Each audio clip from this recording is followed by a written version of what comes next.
Hola, ¿qué tal? Muy buen día, buena tarde, dependiendo de a qué hora va a mirarnos a través de las distintas plataformas de Men Engage, en Facebook, en YouTube y los podcasts disponibles a través de iVoox y de Spotify. Me da muchísimo gusto continuar hoy con las mesas de análisis sobre el diagnóstico sobre las percepciones que las organizaciones y redes de mujeres y feministas tienen sobre la participación de los hombres y el trabajo de las masculinidades en la agenda concreta de Beijing más 25. De manera particular, la mesa de hoy la estaremos destinando también para abordar el primer capítulo, la agenda de las mujeres, historia y sus protagonistas, en esta serie de 4 capítulos hacia una agenda ética para la igualdad en América Latina, involucrando a los hombres y las masculinidades en la agenda de las mujeres. Mi nombre es José Alfredo, a título de la coordinación regional, cargo que comparto con mi querido Álvaro Campos. Le saludamos y le damos la bienvenida hoy al sur de la América, en Colombia y en el Uruguay, para saludar a una de las autoras de este diagnóstico, Clara Cardona. ¿Cómo estás, Clara? Hola José Alfredo y a todas mis compañeras que están conmigo en la mesa y todas las personas que nos están escuchando. Muchísimas gracias otra vez a Men Engage por invitarme y a compartir estos resultados del diagnóstico, un documento que fue elaborado entre todas y todos, no solamente las consultoras, sino nosotras no hubiéramos podido obtener ese resultado sin el testimonio, las opiniones y la disposición de todas las personas. Así que es un diagnóstico participativo y como tal tiene grandes retos, no solamente en su lectura, sino en lo que posteriormente Men Engage hará con la implementación. Hoy para abordar nuestros 7 minutos tenemos que empezar hablando sobre qué es la agenda de las mujeres. Cuando hablamos de una agenda ética para la igualdad, la equidad y la incorporación de las masculinidades hegemónicas, pues es necesario pensar y decir cuál es esa agenda de las mujeres. Porque pareciese que todos conocemos ese desarrollo histórico y es importante no solamente profundizar, sino conocer también sus protagonistas. Las primeras protagonistas definitivamente, el movimiento feminista y de mujeres, que desde hace más de 20 años viene dándose a la tarea de incidir asertivamente en las agendas internacionales de derechos humanos, las regionales y a su vez en las nacionales, para poner el tema de que la necesidad, de que los derechos humanos de las mujeres sean puestos no como de tercera categoría, sino definitivamente en igualdad de condiciones a los otros temas.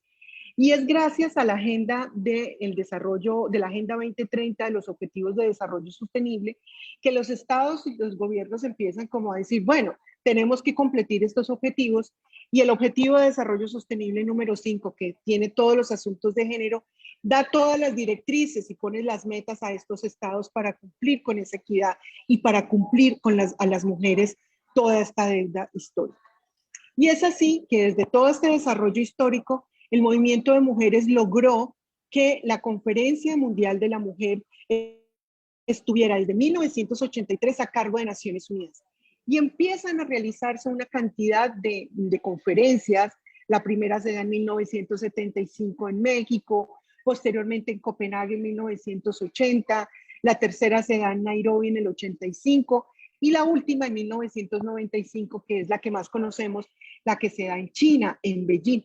Por eso se habla de la agenda de Beijing, porque en 1995 en China, donde fueron muchísimas feministas, más de 2.000, 3.000, de todos los países y rincones de nuestra América Latina y el Caribe, dijeron, no solamente necesitamos una conferencia, sino que necesitamos una plataforma de acción que permita hacer seguimiento o monitorear la implementación y el avance de los acuerdos y de las promesas, digamos, o sí, que hacen los estados frente a la agenda de las mujeres.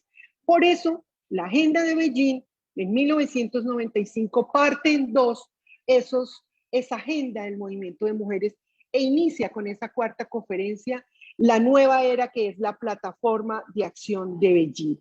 para quienes hacemos seguimiento, las feministas que estamos, ahí es nuestro punto central de incidencia y es precisamente ahí donde seguramente las masculinidades no hegemónicas se verán involucradas en esa incidencia, porque es ahí donde necesitamos, digamos, la mayor fuerza, fuerza común y alianzas. ¿Qué contiene esta plataforma? Temáticas para la igualdad de género como la pobreza, la educación, la salud, la violencia contra las mujeres, la relación y la afectación diferencial de los conflictos armados, mujer y economía, el ejercicio del poder, la participación política, mecanismos institucionales para cerrar las brechas, los derechos humanos de las mujeres y otro tanto de tareas. Son 12 temas que integra la plataforma y que hacen parte del seguimiento que el movimiento feminista.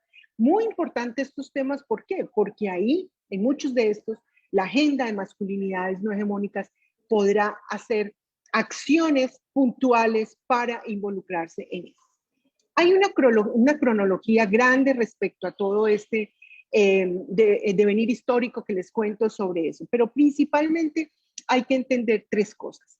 La primera es que el movimiento de mujeres, ahora estamos hablando de los movimientos de mujeres y los movimientos feministas siguen haciendo incidencia cada día a través de las instancias internacionales, que para el caso de la agenda de las mujeres es la Comisión de la Condición Jurídica y Económica de la Mujer, la llamada por sus siglas en inglés, la CSW, que se realiza cada año en Nueva York en el mes de marzo y de donde acudimos muchas feministas del mundo, porque ahí estamos con toda la agenda y ahí van todos los gobiernos a rendir, entre comillas, cuentas sobre el cumplimiento de la agenda y de la plataforma de acción.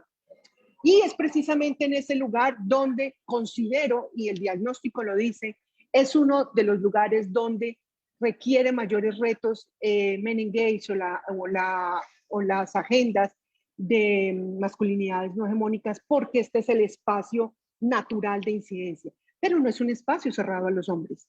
Es un espacio donde precisamente estas organizaciones pueden empezar a hacer acercamientos para que les conozcamos, para que sepamos quiénes son, para que derribemos los temores de que lleguen estas masculinidades, ¿cierto?, hegemónicas, a ocupar espacios, a derribar liderazgos, sino por el contrario, a tejer confianzas que le permita al movimiento de mujeres y feministas apoyarse en las organizaciones de masculinidades no hegemónicas y positivas para ciertas acciones directamente con los estados. Sabemos, y pues también por nuestro sistema patriarcal, que muchos hombres que están dentro de las organizaciones de masculinidades no positivas tienen muy buenas relaciones con los estados, con gobernantes, donde pueden apoyarnos a acercarnos a esos estados en las agendas internacionales. Entonces ahí es muy importante. Lo segundo es que tenemos conferencias regionales, o sea, para América Latina y el Caribe. Es la conferencia de la mujer de CEPAL, que se hace cada 2 años, la última se hizo en Chile, porque ahí se concentra la agenda de las mujeres de nuestra región. Y ahí siempre hay una declaración de ministras sobre los asuntos de las mujeres. Esa declaración de ministras se defiende en la CSW y ahí también veo un espacio de oportunidad precisamente para las masculinidades no hegemónicas, porque esos consensos de que depende del país que se haga, entonces así mismo se llama la declaración. Entonces, la última fue la de Buenos Aires, entonces, ahí, perdón, y la de Santiago de Chile, perdón. Entonces, esas declaraciones y esos espacios son motivo para hacer encuentros. Yo de verdad me imagino la próxima conferencia de la mujer, Men Engage convocando a un diálogo con las principales redes de América Latina y el Caribe que participaron con su voz en este diagnóstico para dialogar, devolver el diagnóstico y poder conversar sobre estrategias que caminemos juntos para poder fortalecer la agenda de equidad desde esa posición ética. Y lo tercero es que esto internacional en Naciones Unidas con lo regional tiene que ver directamente con la incidencia nacional, porque esos acuerdos que se hacen en esos espacios son los que se convierten en políticas públicas, en leyes nacionales sobre los derechos humanos de las mujeres. Así que es posible que a mí no me interese ir a Nueva York, es posible que no tenga ni idea cuál es la agenda regional, pero si soy una lideresa, soy una defensora de derechos humanos o es de las mujeres, o estoy dentro de la agenda de masculinidades no hegemónicas positivas, definitivamente tengo que conocerlas de alguna manera para poder armonizar esas dos y decir, señor Estado, usted se comprometió en Nueva York, usted se comprometió en la última conferencia de la mujer. ¿Qué pasa? Que aquí no hay ley respecto a feminicidios, pobreza, salud, educación, etc., etc. Entonces, ahí hacemos el vínculo precisamente entre esas acciones de incidencia. Y creo que el diagnóstico, creo no, consideramos que el diagnóstico, y involucro a mi compañera Janet y a quienes estuvieron, es una estrategia viva. Ahí está, ya está la estrategia de cómo Men Engage puede fortalecer ese camino de alianzas y de juntas con el movimiento, los movimientos feministas y de mujeres para lograr en algunos años una agenda de equidad mucho más fortalecida, porque lo acabamos de ver en el foro Generación e Igualdad. Los estados hablan mucho, pero es muy poco lo que cumplen. Así que dejo eso ahí en mi intervención, estrategias, caminos abiertos, posibilidades para juntarnos y seguir fortaleciéndonos unos a otros. Muchas gracias. Querida Clara, muchísimas gracias, como siempre, a ti por tu trabajo, por identificar estas pautas, estos lineamientos y por la importancia que destacas para historizar la forma como se han construido estos movimientos, en los que en definitiva tenemos muchísimo que aprender. Y ojalá tengamos cosas que aportar en la construcción de la igualdad, en el camino hacia la igualdad en la América. Te mando un abrazo hasta Armenia, Clara, muchísimas gracias. Gracias a Vamos. ustedes. Aquí seguiré. Gracias, Clara. Eli Delgado, más al sur, en el Uruguay, nos comparte su mirada sobre lo que ha significado esta construcción de la agenda, la historia y sus protagonistas, también incorporando su mirada local. Eli, ¿cómo estás? Bienvenida. Hola, buenas tardes a todos y a todas desde acá, desde Uruguay. Primero, darle las gracias por esta oportunidad y poder participar de estas instancias de reflexión. Me quedo pensando en esto último que dice Clara en relación al poco cumplimiento de los compromisos por parte de los estados, porque reflexionando sobre las lecturas y el video que se editó la semana pasada sobre el primer capítulo del diagnóstico, súper interesante en relación a la historia, no puedo evitar pensar en la situación de nuestro país actualmente en cuanto a la agenda de políticas públicas para las mujeres, y ni que hablar del trabajo con masculinidades. Pero bueno, para ordenar un poco lo que quiero compartir con ustedes hoy, nosotros con Sole también y otro grupo de compañeros y compañeras de Latinoamérica participamos del curso de Advocacy que tuvo lugar hace algunos meses. Una formación súper interesante, muy intensa, con un montón de información, desafíos, intercambios, lo rico de compartir con personas de otros países, y a mí en lo personal me resultó súper rico y muy desafiante porque hay mucho para hacer, muchísimo, muchísimo para hacer. Y bueno, y después de eso ponernos a pensar en cómo es esto de generar estrategias de incidencia política, qué es lo que se hace acá, qué es lo que no se está haciendo acá, en definitiva, y particularmente pensando en el trabajo con varones, ¿verdad? Entonces, bueno, hacer el recorrido histórico, ni que hablar, como dicen las compañeras en este primer capítulo, es fundamental, porque si no se conoce lo que ha sido el recorrido histórico, cómo surge todo lo que está ocurriendo hoy en relación a las agendas, a las plataformas, lo que hay que evaluar, los compromisos que se asumen, los compromisos que se cumplen y los que no, entiendo que pensar el acercamiento desde las masculinidades no hegemónicas positivas implica un compromiso desde ese lugar.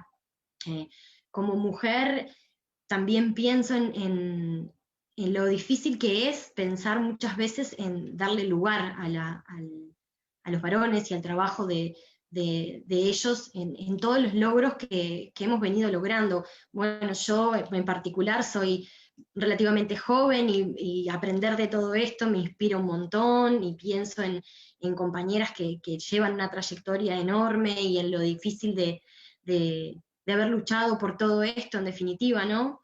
Entonces, bueno, creo que también es un gran desafío para los varones pensar cómo podemos acompañar todo esto, ¿no? Pienso en lo que transmitía Hernando, sobre el lugar en el que hay que ubicarse siempre al lado de nosotras, hablando de sus posicionamientos éticos y del cuidado. Y sí, sin duda que el recorrido histórico se torna fundamental. Pienso en Uruguay particularmente y en lo que ocurre hoy a nivel nacional y de nuestro gobierno y la fuerza que ha perdido eh, el trabajo en la agenda de las mujeres. Hace algunos años tuvimos la posibilidad de estar en el coloquio de masculinidades de Costa Rica, y Uruguay era de los países referentes en todo lo que hace las políticas públicas por igualdad, y eso en cierta forma nos enorgullece o nos llenaba de orgullo. Hoy eso no es así, y el gobierno empieza a escatimar en recursos económicos, políticas públicas, y se empieza a sentir como una cuestión casi que de boicot para el trabajo que las mujeres vienen y venimos haciendo en relación a todo lo que hacen las políticas públicas, y por supuesto que esto deja totalmente por fuera a los varones, ¿no?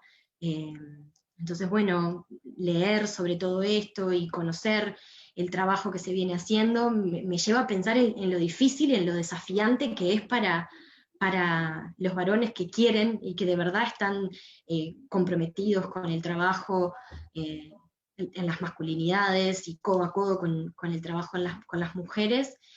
Y bueno, y si bien sé que no es una realidad que toca solo Uruguay, que está ocurriendo a nivel de un montón de países de Latinoamérica, entiendo que es el momento para redoblar esfuerzos, ¿no? Y pensar en la importancia de sí ahora generar las alianzas necesarias para bueno, seguir trabajando juntos y juntas, sin que se generen estas asperezas que 2x3 aparecen cuando las mujeres pensamos en el lugar que le vamos a dar a los varones en la agenda feminista, en las políticas públicas, y bueno, y enfocarnos en esto, de que hoy por hoy a nivel de políticas en general y de gobiernos, estamos viviendo una situación muy, muy compleja, donde lo que hace a las políticas de igualdad para las mujeres dejó de ser una prioridad, y bueno, y quizás sea el momento para pensar sí, aliarnos y trabajar juntos desde la ética y desde el cuidado y desde el respeto por todo el camino recorrido de las compañeras en torno a la agenda de las mujeres. Creo que más que nada mi reflexión viene desde lo personal, ¿no? Como decía al principio, leer el diagnóstico y conocer más a fondo lo que hace a la historia, me llevó a pensar en esto, en lo que ocurre hoy y en la importancia de reforzar la idea de generar alianzas y empezar a trabajar juntos y juntas para que los compromisos de verdad no queden solo en palabras, sino que se puedan llevar a cabo, ¿no? Entonces, bueno, por ese lado venía mi deseo de compartir lo que me había movilizado el curso y el haber escuchado y haber leído a los compañeros y a las compañeras que están trabajando en estas temáticas. Eli, muchísimas gracias. Qué importante tu mirada desde lo personal hasta lo local, porque efectivamente este proceso que se viene construyendo como consecuencia de la convocatoria que se hace a este proceso de formación y que coordinan Clara y Janet, nos ha permitido bosquejar, empezar a dibujar planes de incidencia en lo local. Uruguay, ya lo has tocado, se había convertido en un referente importante, esperanzador para el resto de la América. Y lo primero que teníamos que preguntarnos es, ¿por qué Uruguay vuelve a votar hacia la derecha? ¿Y cómo se ha tenido que construir este proceso, por lo menos durante este periodo? Por dicha, tenemos más adelante la participación de Sol. Probablemente podamos profundizar en algunas de estas pautas que nos has dejado sumamente interesantes. Me voy a regresar a Colombia, en la región de Nariño, para saludar a Tatiana Castillo, quien hace un trabajo desde la comunicación y el activismo también sumamente interesante. Tatiana, ¿cómo estás? Bienvenida. Hola, muy buenas tardes. Un saludo muy especial para todas, para José Alfredo, también a las personas que nos escuchan en video, en audio. Bueno, esta invitación creo que es significativa para nosotras porque uno siente como como ese deseo y esa necesidad de repensar lo que veníamos reflexionando a raíz del curso y a raíz de todos estos esfuerzos diagnósticos también, y ponerlo en conversación un poco desde las experiencias locales, pues creo que enriquece, ¿no?, aún más este ejercicio, y es una estrategia pues interesante que se lidera desde Men Engage, donde se abren estos micrófonos también para que desde esta visión un poco femenina se empiece a inducir y de pronto hasta a llamar la atención en ciertos puntos, ¿no?, a los movimientos de masculinidades y a todas esas organizaciones que están pensándose el tema de masculinidades, pero involucrando estas visiones desde el feminismo. Bueno, revisando un poco lo que nos contaba Clara al iniciar esta conversación y también la información en el diagnóstico, hubo un punto específico que me llamó mucho la atención, y es, bueno, teniendo en cuenta como los 12 pilares fundamentales que se trabajan en la Agenda de Beijing, en el último encuentro en donde se hizo como el seguimiento y el monitoreo a los cumplimientos, pues encontraron algunos avances significativos en el tema de mujer en educación y capacitación, y también en el tema político, sí, ejercicio de poder. Sin embargo, se evidenció en el diagnóstico también un punto interesante, y es que fue muy bajo, o pues llama la atención que no hubo un avance significativo frente al tema de violencias contra las mujeres, y especialmente el tema de derechos humanos de las mujeres, incluyendo derechos de niñas, adolescentes y juventudes. Lo cual a mí me dejó una alerta interesante, porque hablar de derechos humanos pues involucra, ¿no?, todo un componente integral que llama a los estados a la garantía de los derechos. En Colombia es un estado social de derecho en donde la Constitución determina y establece que el Estado debe procurar la garantía de los derechos humanos. Y estamos quedados un poco a nivel de región, ¿sí?, en esa garantía de derechos, y vemos cómo se han incrementado, inclusive de manera exponencial, los feminicidios. Hemos visto cómo las violencias contra las mujeres se han incrementado, se han transformado inclusive las formas de violencias, y los espacios donde se violenta se han transformado, pero no se han reducido. Y sale una situación un poco en este tiempo, y creo que va a ser parte de la conversación que venga en adelante a raíz de los siguientes encuentros y conferencias que se generen para hacer el seguimiento a estos compromisos estatales, y es la pandemia. Definitivamente el tema de contexto actual nos va a generar, porque pues ya nos ha generado y nos ha obligado a unas reflexiones y a unas dinámicas específicas como comunidades, como organizaciones sociales, como procesos también que trabajamos por los derechos de las mujeres. Y el tema de pandemia sí que ha evidenciado unas dificultades gigantescas frente a la sostenibilidad de los esfuerzos frente a los derechos de las mujeres. Cuando todo estaba normal, digamos, en la normalidad a la que estábamos acostumbrados y acostumbradas, pues las cosas parecía que se mantenían, ¿no?, de alguna manera. Sin embargo, llega la pandemia, llega una situación compleja, y los países empiezan a tomar decisiones frente al manejo de este tema, que no solo involucró la salud pública, sino que fue un tema crucial también, una crisis a nivel socioeconómico, que la verdad ese tema socioeconómico sí que moviliza, ¿no?, todos los entornos también, y pues empezamos a ver que las brechas de desigualdad por género se han profundizado muchísimo. A nivel de Colombia es increíble ver cómo se evidenció. Antes no se notaba, ahora se notó mucho más las brechas digitales, por ejemplo, y cómo las mujeres y las mujeres rurales tenemos tanta dificultad para acceder. Si antes participábamos, nos tocaba presencial y estaban las brechas de distancia, de desplazamiento, que no podemos ir, que quién se delega, que el tema de cuidados y demás.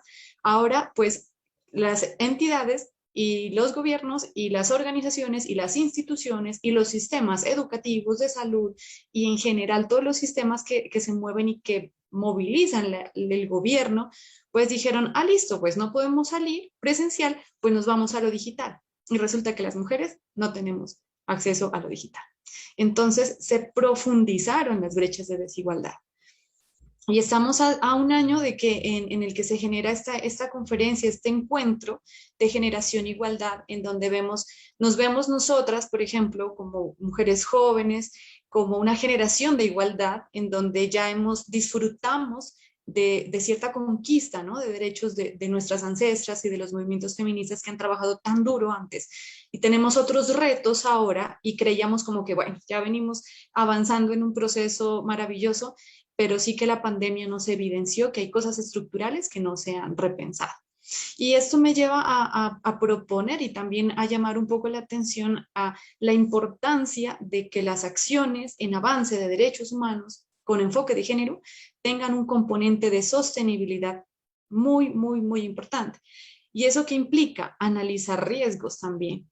Implica que revisemos qué cosas pueden impedir. Implica también una transversalidad del enfoque de género, pero no solamente esa transversalidad que aparece en el papel y que uno en planes de desarrollo y en políticas públicas ve como que, sí, y con un enfoque transversal de género, sino que realmente involucre a los sectores. Yo, ¿cómo saco a las mujeres rurales a un proceso de autonomía económica sin recursos? Desde una secretaría de mujeres, desde una entidad que trabaja por los derechos de las mujeres, si el dinero de desarrollo rural está en el sector del desarrollo agrícola y rural. Necesitamos que desde todos los sectores el presupuesto sea específico y también se aporte al trabajo por las mujeres, el trabajo de género, y esto involucre una articulación real en el hacer. Creo que eso nos falta mucho y por eso también ha sido difícil avanzar en estos temas. Y hablando de prevención de violencias también en contra de las mujeres y las niñas, pues muy importante involucrar a los hombres en estos temas, no solamente vistos desde este enfoque de la deconstrucción un poco de esa masculinidad, sino cómo se logra ver desde diferentes entornos sociales y políticos la importancia de que también se lideren esos procesos de prevención de violencias. No es solamente cómo yo en casa, como hombre, trato de reestructurar mis relaciones familiares, sino cómo se convierte en un discurso social que nos ayude a generar una presión a tal punto de que las dinámicas culturales se vayan transformando. Entonces, sí, me parece interesante este ejercicio porque en la medida en que vayan analizando también esos hitos históricos, políticos, sociales, pues se va generando esa necesidad de ir transformando esas agendas y de irnos pensando en estrategias más sostenibles, en donde el trabajo con las mujeres, con las niñas, con los hombres, sea también desde esa visión de sostenibilidad y con presupuesto. Si las agendas, como lo decía Clara, los gobiernos hablan muy lindo, pero en avances, como que cuando vamos a verificar nos quedamos. Y claro, pensarse desde la teoría es muy interesante, pero cuando se trata de llevar acciones prácticas de esa agenda de Beijing a los países requiere recursos y presupuesto. Y de ahí es muy necesario que esos recursos y esos presupuestos tengan un enfoque específico de género para que sean posibles y podamos medir y podamos cumplir y podamos aportar.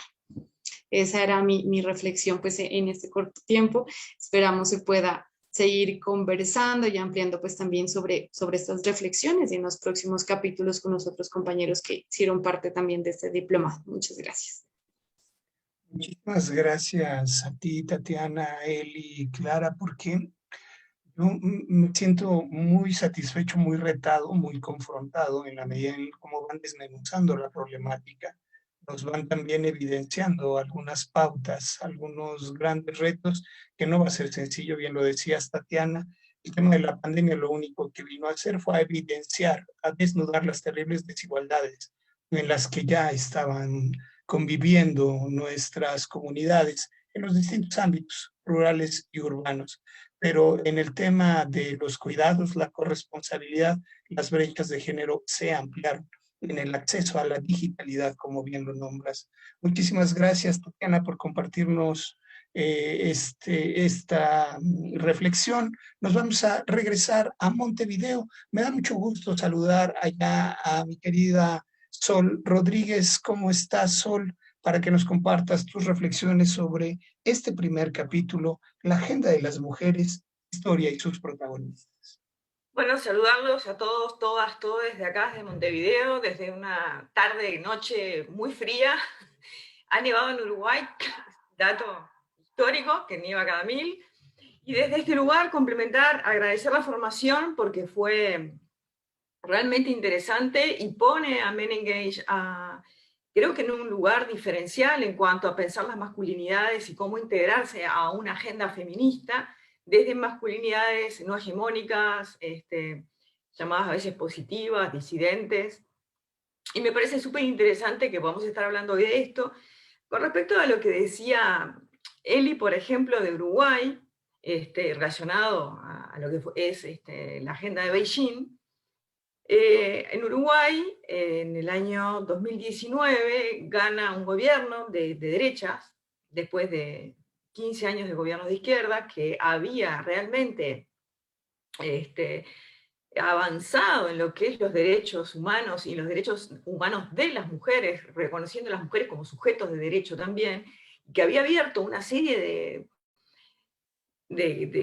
políticas favoreciendo esto, que lamentablemente ahora vemos una regresión en varios aspectos, en lo que tiene que ver, sobre todo en el recorte de recursos, en lo que tiene que ver al apoyo de esta población, obviamente vulnerable, ¿no? Si hablamos de pobreza, por ejemplo, de acuerdo a la encuesta de hogares del Instituto Nacional de Estadística en 2019, un 5%, casi un 6% de todos los hogares en Uruguay estaban inferiores en la línea de pobreza.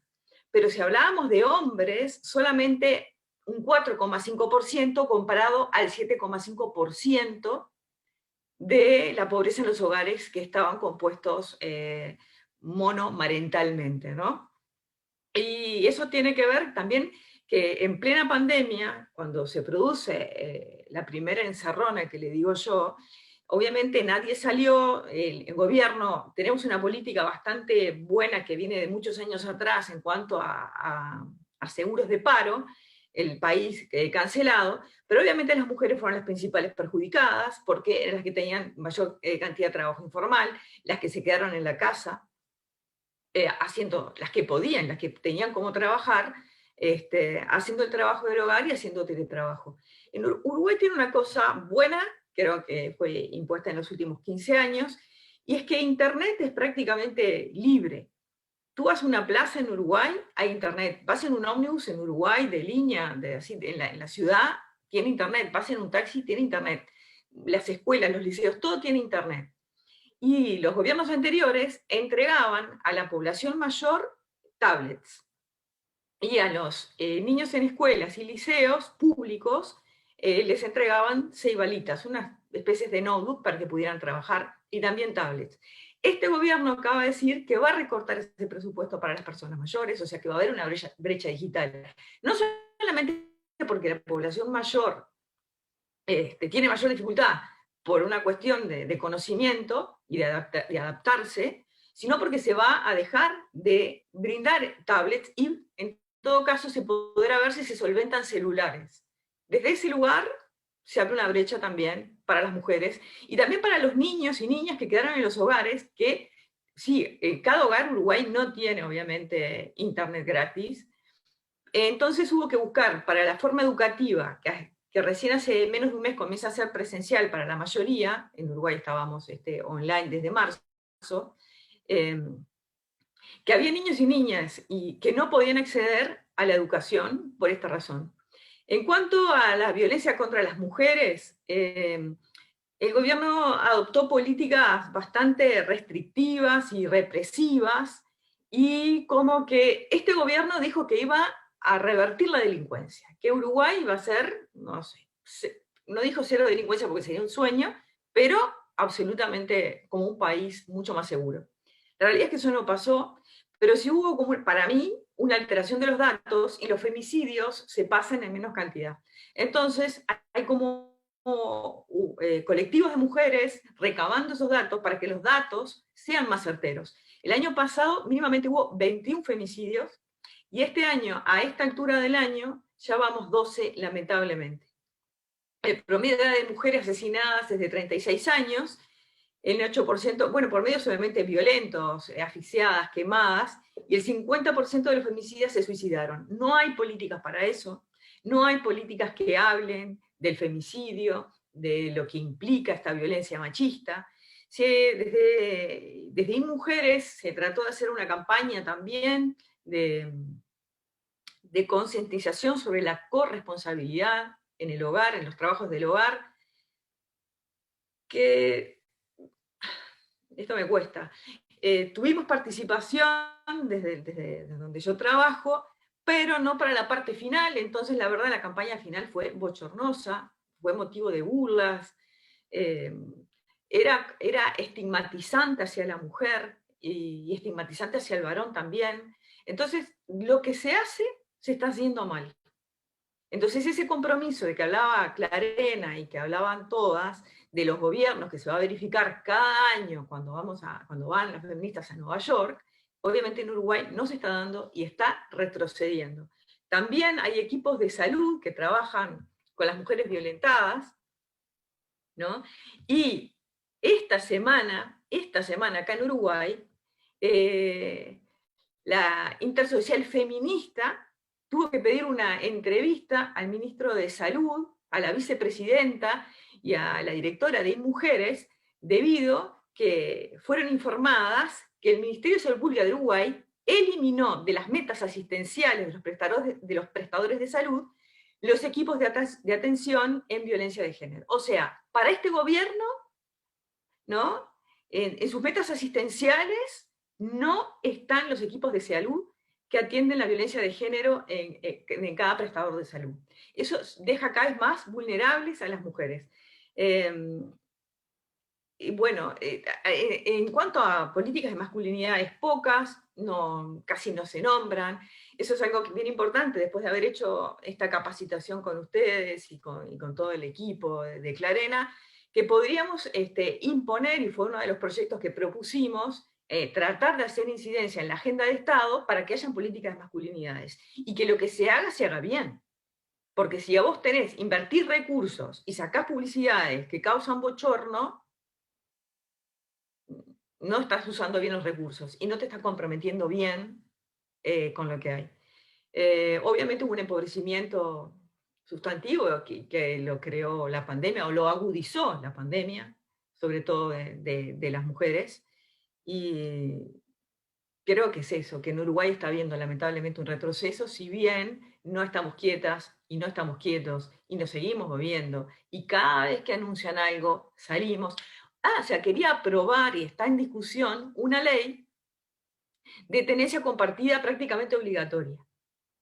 Que eso también en Uruguay ya estaba saldado, porque acá, si hay una buena relación entre el padre y la madre, se arregla naturalmente. Solamente se va a la justicia cuando hay un conflicto muy importante.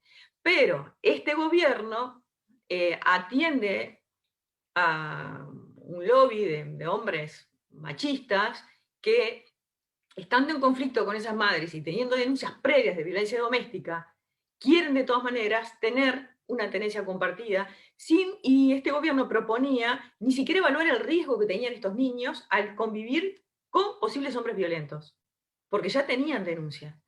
Entonces ese es un debate que se está dando ahora para que se respeten los convenios que ya tenemos con los derechos de los niños a nivel nacional e internacional, y continuar por esta línea. Así que en Uruguay estamos en una situación de arduo trabajo para mantener lo que ya teníamos y no seguir perdiendo, porque nos quedan 3 años más de gobierno mínimamente.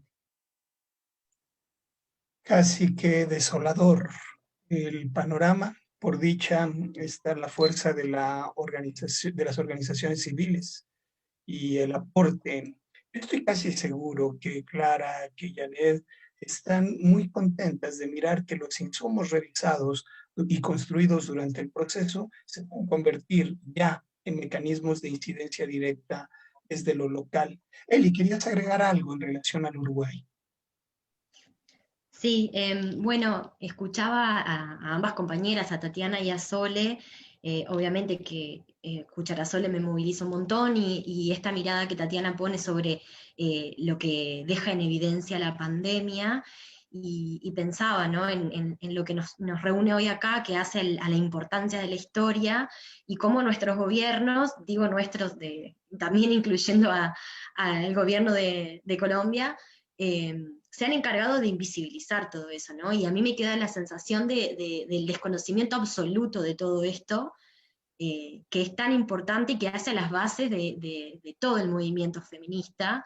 Y bueno, como decía Sole, hay mucho, mucho, mucho por hacer y para trabajar juntas, entre nosotras, pero reforzando la importancia de generar la alianza también con las masculinidades no hegemónicas, porque se vienen tiempos complejos y entiendo que bueno, que si estamos juntos y juntas, puede ser un poco menos complicado. Entonces, eso, reforzar la importancia de conocer la historia para enfocarnos y saber sobre dónde estamos parados y paradas, y saber a dónde apuntar, en definitiva. Permiso, los movimientos reaccionarios están teniendo más fuerza en Uruguay. Además, porque están encontrando más el backlash, o sea, están teniendo más eco con este gobierno, que aparte este gobierno tiene una particularidad, que es que por primera vez se formó el gobierno anterior estaba conformado por una fuerza mayoritaria en el país, que todavía es mayoritaria en el país, y este gobierno gana con la alianza de muchos partidos pequeños, pero entre ellos uno que se podría clasificar de ultraderecha, está liderado por un general del ejército recién retirado. Dentro de sus filas hay mujeres también, pero obviamente mujeres muy reaccionarias, o sea que,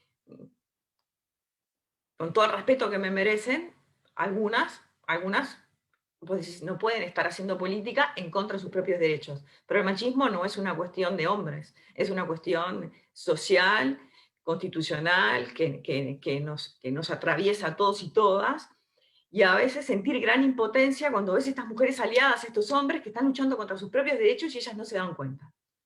Y hay una de ellas que no la nombro, que en algún momento decís, hay algún pato que se le fue. Acá decimos patos desalineados cuando decís cualquier cosa, no tenés filtro. Y esa frustración también te viene. Pero bueno, es verdad lo que decías tú recién, José Alfredo, todo este curso que hicimos sobre incidencia fue bien interesante y nos va a permitir bueno, trabajar desde otros lugares y tener otra conciencia. Elisol, muchísimas gracias desde Montevideo. Ese es el tamaño de los retos que enfrentamos en la América. Y nos queda espacio únicamente para tus notas finales, Tatiana. Es una Colombia que también nos ha dolido muchísimo en los últimos tiempos. ¿Cómo te vas tus conclusiones, Tatiana? Sí, un poco referenciando, ya que las compañeras abren un poco esa visión a la realidad política, ¿no? En este momento, sí creo que es relevante reconocer que además de la pandemia, Colombia pues en ese momento está viviendo un estallido social bien complejo, en donde se ha podido evidenciar de manera clara y contundente una violación a derechos humanos de una forma desvergonzada, podríamos decir, muy directa, muy desde el Estado, muy desde las entidades que dirigen y que orientan un poco esta seguridad ciudadana y la participación y que velarían por la garantía de los derechos humanos. Pero aún dentro de ello, la violación por condiciones de género ha sido realmente compleja. ¿Sí? Las personas, mujeres, que entran a trabajar como defensoras de derechos humanos en el marco de la garantía de la protesta social y de la exigencia de los derechos, son totalmente estigmatizadas, ¿sí? Aún por mujeres, así como lo decía Sol, aún por funcionarias, mujeres, ¿sí? Entonces vemos que estas situaciones de crisis lo que han permitido es sacar a luz de pronto cosas que estaban un poco ocultas porque no era necesario, porque bueno, se disimulaban un poco desde el discurso, pero estas situaciones de crisis sí que han evidenciado, y yo creo que en Colombia esperamos y aspiramos un cambio político contundente, en donde se logre por lo menos reconocer los derechos, reconocer las violaciones a derechos humanos, y creo que es una parte fundamental, porque además de eso estamos en un momento de acuerdo de paz, de implementación de acuerdos de paz con Grupo Armado FARC, que se hizo el acuerdo en 2016, y vemos cómo las mujeres en proceso de reincorporación, lideresas, excombatientes, agentes de paz, son supremamente estigmatizadas, y la cantidad de muertes, de asesinatos a mujeres defensoras de derechos humanos, feminicidios, ¿sí? Por su liderazgo en frente a la defensa de derechos humanos y el hecho de ser mujeres. ¿Sí? Las violaciones sexuales en el marco del conflicto armado en Colombia son complejas. Entonces sí que es una agenda importante y sabemos que desde los discursos pues es políticamente correcto comprometerse, pero los recursos siempre, siempre, siempre limitan y también las voluntades políticas. Entonces creo que el llamado sí es a pensarnos un poco más desde lo posible y a cumplir. Muchas gracias, Tatiana, Eli, Sol, Clara, al inicio de la transmisión, hacia una agenda ética para la igualdad en América Latina, involucrando a los hombres y las masculinidades en la agenda de las mujeres. Muchísimas gracias a usted que ha seguido la transmisión, a la Red Nido de Mujeres Líderes y Personas Aliadas de la FNU, a la Alianza Global Men Engage por favorecer el espacio. No se pierda las próximas emisiones sobre el análisis de cada uno de los capítulos de este diagnóstico sobre las percepciones que las organizaciones y las redes de mujeres y feministas tienen sobre la participación de los hombres y el trabajo de masculinidades en la agenda de Beijing +25. Mi nombre es José Alfredo. Hasta la próxima.